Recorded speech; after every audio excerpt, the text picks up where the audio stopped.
अब आ जाओ upper triangular matrix में। अपर ट्रायंगुलर मैट्रिक्स हम किसे बोलते हैं?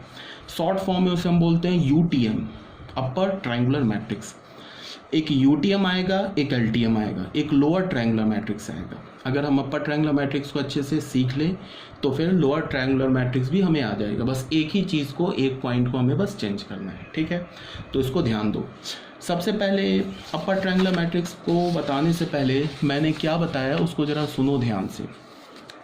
मैंने ये ऑलरेडी बता रखा है, एक बार फिर मैं बहुत ही जल्दी बता दे रहा हूँ कि मान लो कि हमारे पास एक 3x3 ऑर्डर का मैट्रिक्स है, A12, A13, A21, A22, A23, A31, A32, A33। ये 3x3 ऑर्डर का मैट्रिक्स है, ठीक है ना? तो ये 3x3 ऑर्डर का मैट्रिक्स है, तो उसमें ये जो एलिमेंट हो गए ये किसके एलिमेंट हो गए? ये डायगोनल एलिमेंट हो गए। क्लियर है? फिर मैंने क्या बोला था, ये मैंने ऑलरेडी डिस्कस कर रखा है कि इस डायगोनल के जो एलिमेंट्स होते हैं इसमें रो और कॉलम सेम होते हैं, ठीक है ना? देखो A11 row B1 column B1, row B2 column B2, row B3 column B3। But diagonal के जो ऊपर एलिमेंट होते हैं उसमें रो जो होता है वो कॉलम से लेस होता है, छोटा होता है, और डायगोनल के नीचे जो रो होता है वो कॉलम से ग्रेटर होता है। ये ऑलरेडी मैंने बता रखा है, ठीक है? अब यहाँ देखो क्या बोला जा रहा है। अपर ट्रायंगुलर मैट्रिक्स हम किसे बोलेंगे?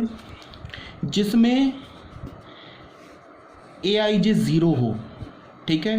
अपर ट्रायंगुलर मैट्रिक्स भी स्क्वायर मैट्रिक्स है, पहली बात, ठीक है? बिकॉज हम ये स्क्वायर मैट्रिक्स के अंडर पढ़ रहे हैं, तो ये सारे मैट्रिक्स स्क्वायर मैट्रिक्स है। Upper triangular matrix square matrix है। अब इसका डेफिनेशन क्या है? ये क्या बोल रहा है? AIJ = 0, मतलब कि AIJ एलिमेंट 0 होगा। कब होगा? जब IJ से बड़ा होगा। अब बताओ, अगर हमने 3x3 ऑर्डर का मैट्रिक्स लिया तो I ग्रेटर देन J कब है? I greater than J diagonal के नीचे है और I less than J diagonal के ऊपर है, ठीक है ना? तो यहाँ क्या बोल रहा है कि जब I J से बड़ा होगा तो वो एलिमेंट 0 होना चाहिए। यहाँ से देखो, When I is greater than J तो वो एलिमेंट क्या होना चाहिए? 0 होना चाहिए। तो अगर ऐसा कोई मैट्रिक्स है तो उसे हम UTM बोलेंगे, अपर ट्रायंगुलर मैट्रिक्स बोलेंगे। जैसे ये तुम देखो, ये 4x4 ऑर्डर का एक मैट्रिक्स है।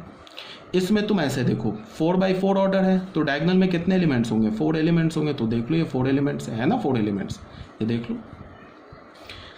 अब हमें अपर ट्रायंगुलर मैट्रिक्स होने के लिए इस, अगर मैं बोलूं कि A is an upper triangular matrix, तो उसके लिए क्या कंडीशन होना चाहिए?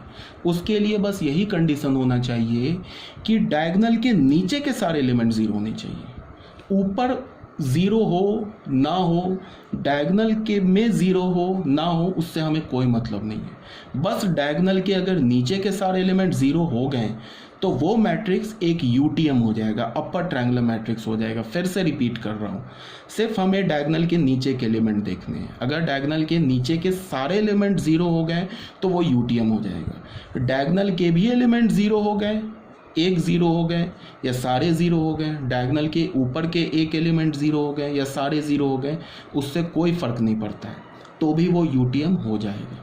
UTM के लिए सिर्फ हमें डायगोनल के नीचे के सारे एलिमेंट को 0 होना चाहिए, ठीक है? डायगोनल में क्या चल रहा है, डायगोनल के ऊपर के एलिमेंट्स में क्या चल रहा है, उससे हमें कोई मतलब नहीं है। क्लियर होना चाहिए, बहुत बोल दिया, ठीक है? अब इसको तुम ऐसे देखो, फॉर एनी स्क्वायर मैट्रिक्स, यहाँ ध्यान दो, फॉर एनी स्क्वायर मैट्रिक्स, हमारे पास कोई स्क्वायर मैट्रिक्स है, फॉर डायगोनल एंट्रीज, ये तो अभी बताया है, डायगोनल एंट्रीज के लिए I J के बराबर होगा। देखो यहाँ पे अगर 3x3 ऑर्डर का है तो I J के इक्वल होगा for diagonal entries. I less than J कब होगा? ऊपर के लिए, डायगोनल के ऊपर के एलिमेंट के लिए I लेस देन J होगा। ग्रेटर देन J कब होगा? डायगोनल के नीचे के एलिमेंट्स के लिए। यहाँ तक बात क्लियर है? अब आ जाओ, ये 3 पॉइंट क्या बोल रहे हैं? Minimum number of zeros in UTM, कम से कम कितने जीरोज होंगे अपर ट्रायंगुलर मैट्रिक्स में ऑफ ऑर्डर n ऑर्डर का? तो उसके लिए भी तुम ऐसे ही देख लो। तुम यहाँ पे ध्यान से देखो क्या बोला जा रहा है मिनिमम नंबर ऑफ जीरोज के लिए।